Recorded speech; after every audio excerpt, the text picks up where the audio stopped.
예, 오늘은 거룩한 성찬식이 있는 날입니다. 우리 성찬식은 우리 인간이 만든 것이 아닙니다.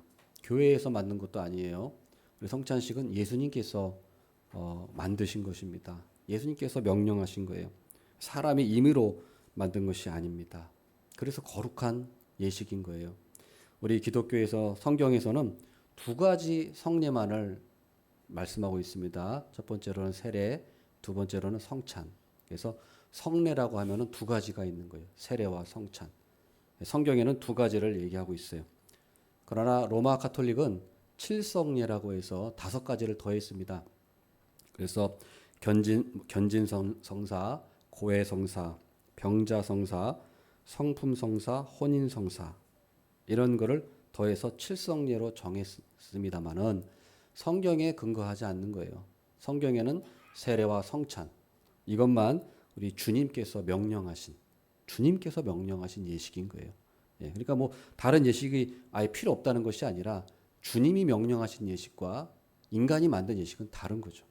그래서 우리 교회에서는 우리 기독교에서는 예수님이 명령하신 세례와 성찬 이 두 가지 예식만을 우리는 인정하는 것입니다.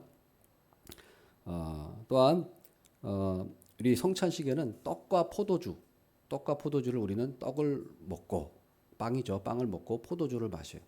이 두 가지를 예수님은 제자들에게 먹으라고 하셨고 같이 성찬식을 행하셨어요. 그런데 로마 카톨릭에서는 떡만 주고 포도주는 성도들에게 주지 않습니다. 그 이유가 포도주는 예수님의 피이기 때문에 흘리거나 하면은 예수님의 피가 쏟아지는 거기 때문에 큰일 난다. 그래서 아예 애초부터 성도들한테 포도주를 주지 않습니다. 앞에 나와서 떡만 먹고 가요. 그러나 이것은 너무도 잘못된 가르침입니다. 우리 예수님께서는 분명히 제자들과 함께 나를 기념하러 가시면서 떡과 포도주, 떡은 예수님의 살이고 포도주는 예수님의 피라고 하시면서 이 두 가지를 같이 참여하라고 하셨어요. 그런데 자기 멋대로 교회에서 그냥 떡만 준다? 그건 말도 안 되는 일입니다. 그것은 예수님의 거룩한 성찬에 참여하는 것을 막는 엄청난 망령된 일이에요. 큰 죄를 짓는 일입니다. 그러나 로마 가톨릭은 버젓이 교회에서 정했으니까 그렇게 해야 된다고 말하면서 성경에도 없는 그런 것을 버젓이 왜곡하면서 그렇게 지금도 행하고 있습니다. 그러나 성도들이 그것에 대해서도 무지하니까 성경에 대해서 믿음도 없고 무지하니까 그런가 보다 하고 떡만 받아 먹고 있는 저 모습을 보십시오. 얼마나 망령된 일입니까? 우리가 이것에 대해서 분명히 문제점을 알고 우리가 성찬에 대해서 잘 알아야겠습니다. 자, 성찬의 의미가 있는데 첫 번째로 성찬의 의미는 예수님의 죽으심을 기억하고 기념하는 것입니다. 예수님의 죽으심을 기억하고 기념하는 거예요. 우리가 빵을 뜯어 먹음으로써 예수님의 살을 찢기면서 우리가 그걸 먹는 거예요. 그걸 기념하는 거예요. 포도주는 예수님의 피. 그것을 우리를 위해서 피를 쏟으신 일, 그것을 기념하는 것입니다. 그래서 설교는 들리는 말씀이라고 하면은 성찬은 보이는 말씀이라고 해요. 그리고 경험하는 말씀입니다. 설교는 귀로 듣지만 성찬은 눈으로 보고 입으로 맛보고 또 씹는 경험하는 말씀이에요.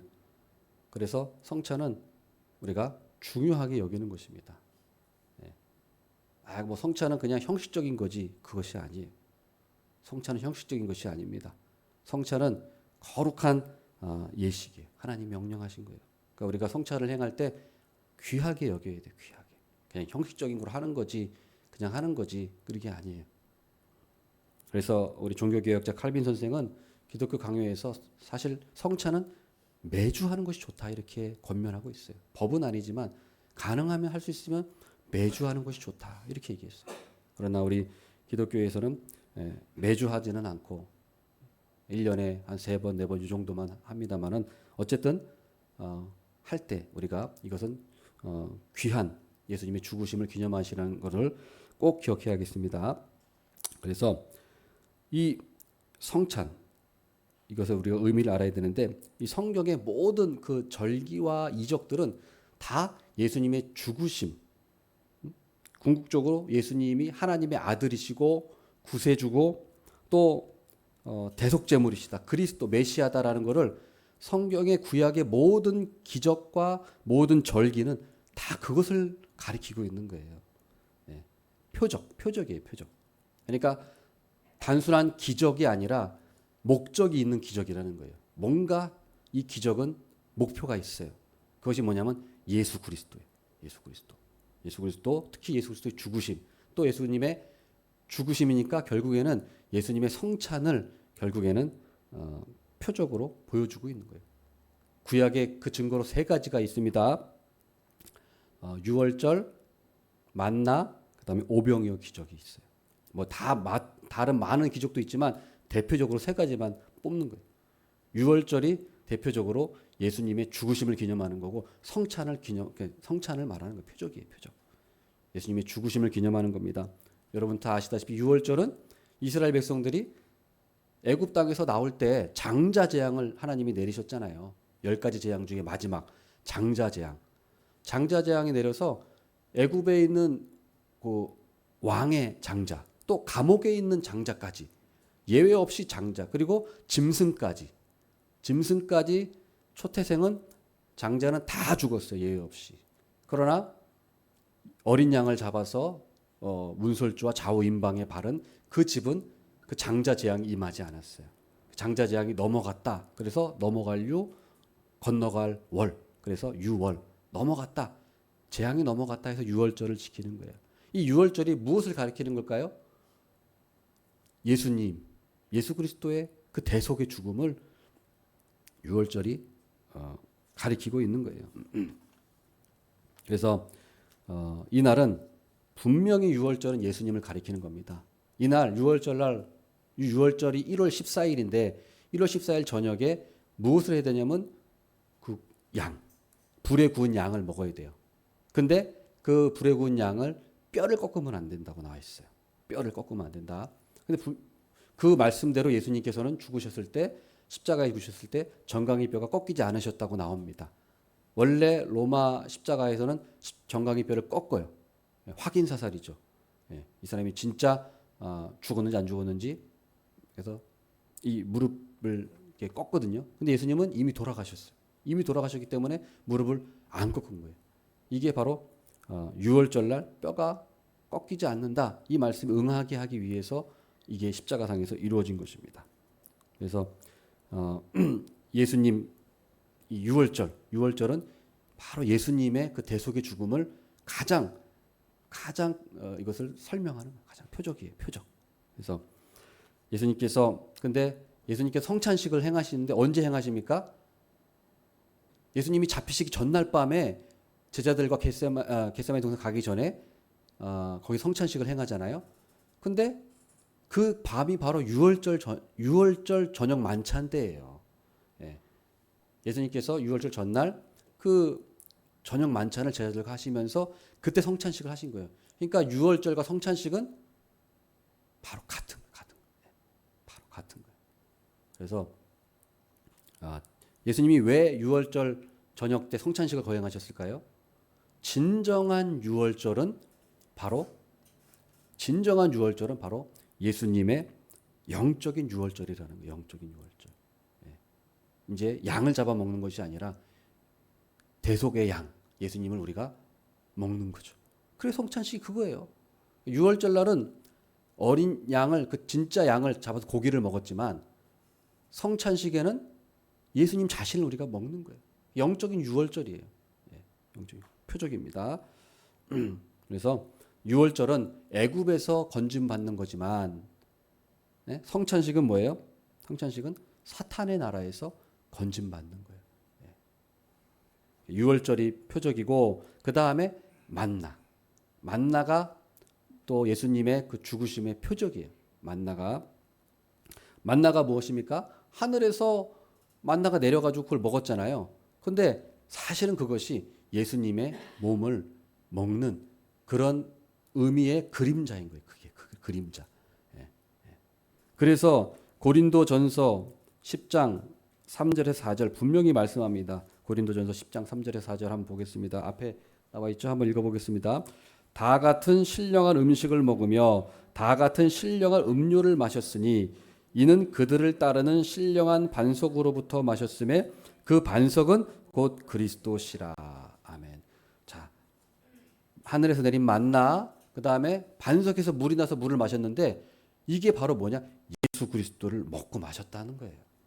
그러니까 구약의 모든 이적들 절기들은 다 예수님이고 예수님을 먹고 마시는 예수님의 죽으심, 예수님의 성찬과 다 관련이 있는 거예요. 예, 다 관련이 있는 거예요. 예. 그러니까 우리가 이것을 알아야 됩니다. 만나도 바로 예수님을 가리키는 표적이었어요. 예수님을 먹고 마시는 거였어요. 예. 그 다음 세 번째로는 오병이어 기적이요. 오병이어 기적. 오병이어 기적도 바로 예수님의 살과 피를 먹는 것을 가리키는 표적이었어요.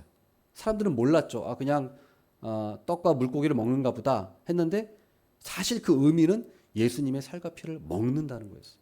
그래서 표적이라고 예수님이 말씀하십니다. 그래서 요한복음 6장 20, 여긴 지금 앞에 안 나왔죠. 요한복음 6장 26절에 예수님이 이렇게 말씀하셨어요. 너희가 나를 쫓는 것은 표적을 본 까닭이 아니라 떡을 먹고 배부른 까닭이라고 책망하셨어요. 무슨 말이냐면 오병이어의 기적은 바로 표적이었다는 거예요. 표적. 예, 표적. 예수님을 가리키는 표적.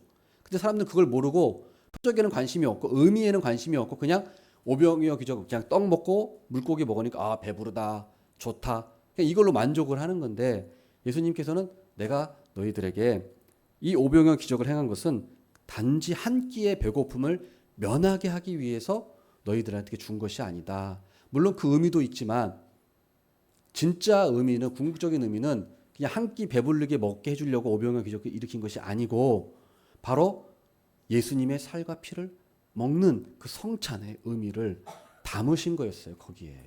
거기에 담으신 거였어요. 그래서 예수님이 바로 생명의 떡이라는 거. 그거를 그래서 예수님께서 오병이어 기적을 행한 다음에 그 의미를 설명해 주시잖아요. 얘들아, 이것은 이 떡은 바로 생명의 떡이다. 그래서 예수님이 바로 생명의 떡이라는 것을 가르쳐 주세요. 가르쳐 주세요. 근데 그런데 어떻습니까? 사람들은 그걸 모르죠. 몰랐어요. 그래서 아무튼 이 오병이어 기적, 그래서 유월절, 그 다음에 만나, 그 다음에 오병이어 기적이 모두 다 예수 그리스도의 그 표적, 그것을 가리키는 표적이라는 사실을 우리가 분명히 기억해야 합니다. 그 다음 우리가 성찬의 두 번째로 성찬의 축복을 받으려면 가장 중요한 것이 믿음이에요. 믿음으로 우리는 성찬에 참여해야만 우리가 축복을 받을 수 있습니다. 믿음이 없이 그냥 성찬에 참여하면 아무 의미가 없어요. 믿음으로 받아들여야 돼요. 그래서 믿음으로 받아들일 때 우리가 빵을 먹을 때 예수님의 살을 먹는 것이고 포도주를 마실 때 예수님의 피를 마시는 거예요. 단순히 빵과 포도주가 아니라 생명의 떡과 생명의 음료를 먹고 마시는 것입니다. 이렇게 될 수 있는 것이 다 믿음으로 가능한 거예요. 믿음으로 가능한 거예요. 그런데 이 오병이어 기적을 다시 한번 말씀드리면 오병이어 기적을 베풀었을 때 결국에 이게 성찬식이었던 거예요. 오병이어 기적을 베풀었을 때 사람들이 떡을 먹고 물고기 먹고 한 걸 배불렀는데 그 의미에 대해서는 사람들이 전혀 생각하지 않았어요. 예수님께서 설명해 줍니다. 예수님 이것은 바로 생명의 떡이다. 예수님이 생명의 떡이다라고 말씀해 주니까 사람들이 그때부터 수근수근 거렸어요. 뭐? 예수님이 생명의 떡이라고? 하면서 수근수근 거려요. 빵을 먹을 때는 좋아했는데 빵 먹을 땐 좋아했는데 예수님의 영적인 말씀을 하시니까 그때부터는 싫어해요. 사람들이. 그래서 요한복음 6장 41절 42절 이렇게 한번 보겠습니다. 요한복음 6장 41절 42절 다 같이 읽겠습니다. 자기가 하늘에서 내려온 떡이라 하심으로 유대인들이 예수에 대하여 수군거려 이르되 이는 요셉의 아들 예수가 아니냐. 그 부모를 우리가 아는데 자기가 지금 어찌하여 하늘에서 내려왔다 하느냐. 자, 이 사람들이 오병이어 기적 떡을 먹은 사람들이에요. 먹은 사람들이 이렇게 말하는 거예요. 응? 예수님이 내가 하늘에서 내려온 떡이다, 산떡이다 라고 얘기하니까 그때부터 예수님 이제 싫은 거예요. 예수님 받아들이기 싫은 거예요. 그냥 먹고 마시고 그냥 내 배부르고, 예? 이거에만 만족을 누리지 예수님이 생명의 떡이다? 딱 이 말씀하시니까 그때부터 수근수근거리면서 아니 당신이 내가 당신 부모를 아는데, 예? 요셉, 당신 아버지 요셉이고 어머니 마리아 그걸 내가 아는데 어떻게 당신이 하늘에서 내려온 산떡이라고 얘기합니까? 이렇게 하면서 받아들이지 않아요. 그러나 예수님께서 이렇게 대답하십니다. 그들에게 요한복음 6장 53절 보겠습니다. 예수께서 이르시되 내가 진실로 진실로 너희에게 이르노니 인자의 살을 먹지 아니하고 인자의 피를 마시지 아니하면 너희 속에 생명이 없느니라. 예수님 이렇게 가르쳐 주세요. 또 요한복음 6장 55절에서 57절을 또 계속해서 말씀하십니다. 내 살은 참된 양식이요 내 피는 참된 음료로다. 내 살을 먹고 내 피를 마시는 자는 내 안에 거하고 나도 그의 안에 거하나니 살아계신 아버지께서 나를 보내심에 내가 아버지로 말미암아 사는 것 같이 나를 먹는 그 사람도 나로 말미암아 살리라. 아멘. 그래서 이렇게 예수님이 말씀하신 거예요. 그런데 이렇게 말씀하셔도 이 사람들이 이 오병이어 기적 요한복음 6장에 보시면 잘 아는데 사람들이 도무지 이해를 못해. 이렇게 설명해줘도 도무지 이해를 못해. 그래서 요한복음 6장 60절에 이렇게 반응합니다. 또 앞에 있습니다. 제자 중 여럿이 듣고 말하되 이 말씀은 어렵도다. 누가 들을 수 있겠느냐. 예수님이 생명의 떡이라고 하는 말씀을 도저히 사람들이 이해할 수가 없는 거예요. 예. 어떻게 예수님이 생명의 떡이냐. 그래서 요한복음 6장 61절 예수께서 스스로 제자들이 이 말씀에 대하여 수군거리는 줄 아시고 이르시되 이 말이 너희에게 걸림이 되느냐. 걸림이 되느냐. 예수님이 생명의 떡이라고 하는 것이 걸림이 되느냐? 요한복음 6장 63절 살리는 것은 영이니 육은 무익하니라. 내가 너에게 이른 말은 영이요 생명이라. 사람들은 육에만 관심이 있고 영에는 관심이 없었던 거예요. 그래서 결국에 어떻게 됩니까? 요한복음 6장 66절 그때부터 그의 제자 중에서 많은 사람이 떠나가고 다시 그와 함께 다니지 아니하더라.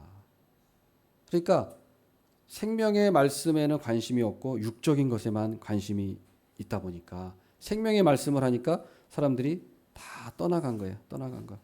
네. 그러므로 우리 핵심이 뭡니까? 핵심은 성찬의 핵심은 예수님이 하나님의 아들이심을 믿는 거예요. 예수님이 하나님의 아들이시고 그리스도이시고 생명의 떡이심을 믿는 그 믿음이 핵심인 거예요.